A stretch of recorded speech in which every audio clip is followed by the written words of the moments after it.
Okay friends, welcome back to ReadnSpeak English channel.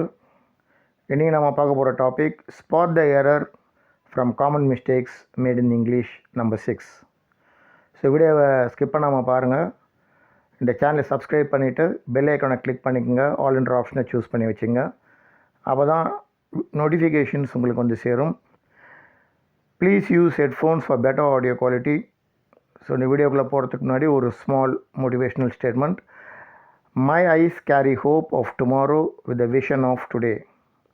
நாளைய வெற்றிகளை இன்றைய பார்வையில் காண்கிறேன். ஓகே, ஸ்பாட் த எரர்ஸில் first sentence. If we did not come, he would have scolded us. If we did not come, he would have scolded us. So இதில் என்ன தப்பு இருக்குது பார்த்தீங்கன்னா, if we hadn't come, he would have scolded us. இதுதான் correct. அதாவது did நாட்டுக்கு பதிலாக hadn't use பண்ணணும். அதுக்கு ரீசன் வந்துட்டு the past perfect tense describes an action which happen before another action in the past or before a stated time in the past. அதாவது ரெண்டு past action இருந்தால் அதில் முதல் பாஸ்ட் ஆக்ஷனுக்கு வந்து பாஸ்ட் பர்ஃபெக்ட் டென்ஸ் தான் யூஸ் பண்ணணும். ஸோ அதனால தான் if we did not come வந்துட்டு இஃப் வி ஹேடன் கம் அப்படின்னு சொல்லிட்டு மாற்றுறோம். So if we did not come, he would have scolded us வந்துட்டு if we hadn't come, he would have scolded us வந்து மாற்றி எழுதணும். அதுதான் கரெக்ட். அடுத்த சென்டென்ஸ் பார்த்தீங்கன்னா, I would love to be able to fly if I was not afraid of heights. I would love to be able to fly if I was not afraid of heights. So இதில் என்ன mistake இருக்குது பார்த்தீங்கன்னா, I would love to be able to fly if I am not afraid of heights. அதாவது I was not afraid அப்படின்றதுக்கு பதிலாக I am not afraid அப்படின்னு சொல்லிட்டு போடணும். ஏன்னா was would mean you are afraid to fly in the past but can't fly now.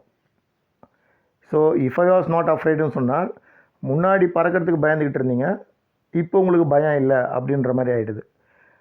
ஆனால் இப்போயும் பயம் இருக்கிறதுனால தான் இன்னமும் நீங்கள் பறக்க முடியல அப்படின்ற அர்த்தத்தில் அந்த சென்டென்ஸ் வர்றதுனால I would love to be able to fly if I am not afraid of heights. அதுதான் வந்து கரெக்ட் சென்டென்ஸாக இருக்கும்.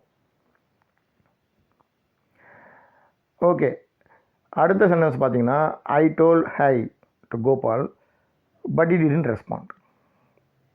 I told hi to Gopal but he did not respond.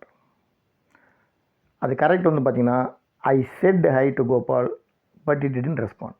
So டோல்டுக்கு பதிலாக செட் வரணும். ஏன்னு பார்த்தீங்கன்னா, told is use to give information. ஒரு information கொடுக்க தான் டோல்டு சொல்லலாம்.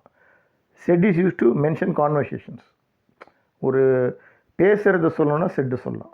The teacher told the students to keep quiet அப்படி சொல்லலாம். இல்லைனா teacher said please keep quiet அப்படி சொல்லலாம். ஸோ ஒரு கான்வர்சேஷனாக சொல்லும் போது செட் சொல்லலாம், இல்லை சே சொல்லலாம். ஒரு இன்ஃபர்மேஷனாக சொல்லும் போது அது வந்து டோல்டுன்னு சொல்லலாம். ஸோ இந்த இடத்துல ஐ செட் ஹை டு கோபால்ன்றது ஒரு கான்வர்சேஷன், அதனால் வந்துட்டு செட் யூஸ் பண்ணுறீங்க. I said hi to Gopal but he didn't ரெஸ்பாண்ட்ன்றது கரெக்டான சென்டென்ஸ்.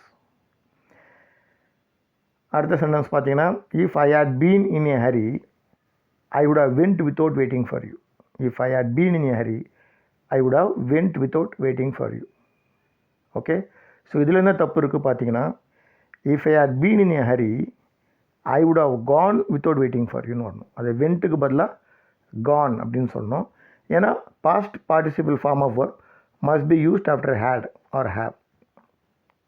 அப்போ நீங்கள் வந்துட்டு ஐ வுட் ஹேவ் அப்படின்னு சொல்லும் போதே அது வந்து ஹேவ் வருது. அப்போ என்ன அர்த்தம்? அது வந்து past participle form of work தான் யூஸ் பண்ணணும். அதாவது தேர்ட் ஃபார்ம் ஆஃப் ஒர்க் தான் யூஸ் பண்ணணும். ஸோ வெண்ட்டுன்றது past tense, second form of work. அதனால் if I had been in hurry I would have gone தான் வரும். வெண்ட் வர்றதுக்கு வாய்ப்பு இல்லை. அடுத்த சென்டென்ஸ் பார்த்தீங்கன்னா, we have already met him so we refuse to meet him again.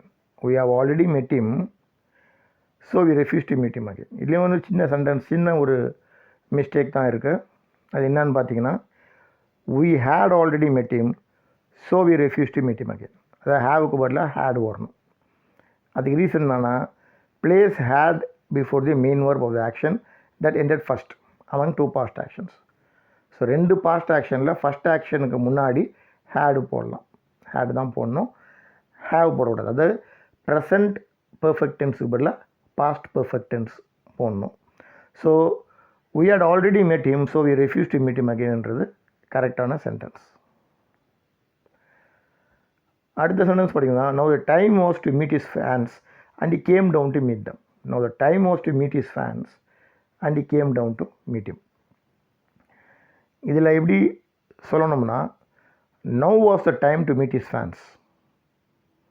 Now the time was to meet his fans சொல்கிறதுக்கு பதிலாக now was the time to meet his fans and he came down to meet them. ஏன்னா நவு வந்து சில நேரத்தில் நவுனாக use பண்ணக்கூடிய வாய்ப்பு இருக்குது, noun மாதிரி யூஸ் பண்ணக்கூடிய வாய்ப்பு இருக்குது of course. So since now can be a noun based on its usage, in this sentence the adverb now is used like a subject. So இங்கே now வந்து ஒரு சப்ஜெக்ட் மாதிரி நம்ம யூஸ் பண்ணுறோம், even though it is a adverb. அதனால தான் now the time was அப்படின்றதுக்கு பதிலாக now was the time அப்படின்னு சொல்லிட்டு சொல்கிறோம். So now was the time to meet his fans and he came down to meet them அப்படின்றது கரெக்டான ஆன்சர். ஓகே, ஸோ இந்த மாதிரி ஸ்பாட் த எரர்ஸ், சிம்பிள், அதாவது ரொம்ப ரொம்ப சின்ன எரராக இருந்தால் கூட அந்த கிராமர் நியூயன்சஸ் அண்ட் இன்ட்ரிகேசிஸை தெரிஞ்சு வச்சுக்கிறது நல்லது. So that is why I am putting videos like this. And also spot the error is mostly asked in many competitive exams. In that way also it will be useful to you. Apart from that, your sentence formation will be perfect if you get to know about these sort of small mistakes. Okay, so if you like this video, like, share, comment, subscribe, click the bell icon, and of course choose the all options. Please support me, encourage me, and motivate me for all my efforts. Till we meet again, take care, bye bye, thank you.